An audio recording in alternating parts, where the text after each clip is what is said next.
En Australie, le ministre de l'Environnement Tony Burke a annoncé son projet de loi concernant la protection de millions de kilomètres carrés de l'océan entourant le pays.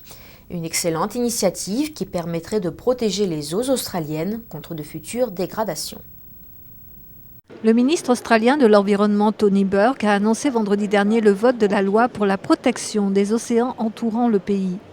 L'Australie a ainsi créé le plus grand réseau des réserves marines au monde, couvrant plus de 2,3 millions de kilomètres carrés sur 6 zones spécifiques.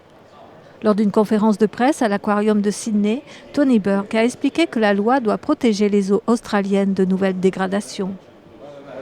As of midnight tonight, Australia becomes the world leader in protection of the ocean. Cette nuit, l'Australie devient le premier pays dans le domaine de la protection des océans. Très peu de pays au monde sont aussi responsables envers les océans et nos océans sont gravement menacés. La dernière fois, j'ai pris un seau d'eau comme exemple pour comparer la situation d'il y a 100 ans à celle d'aujourd'hui.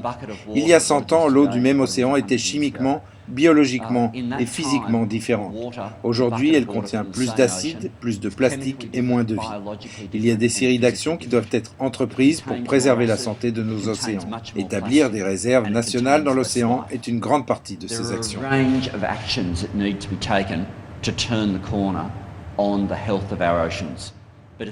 Il a ajouté que 70% de la planète était composée de mer. Les générations futures devraient pouvoir apprécier ce spectacle dans son état naturel et pas seulement dans des aquariums ou à la télévision. Selon des médias régionaux, l'industrie de la pêche a critiqué le plan de 100 millions de dollars pour compenser les pertes provoquées par cette loi qui affectera le commerce du poisson. Mais selon les groupes de protection de l'environnement, 70% des Australiens soutiennent cette loi.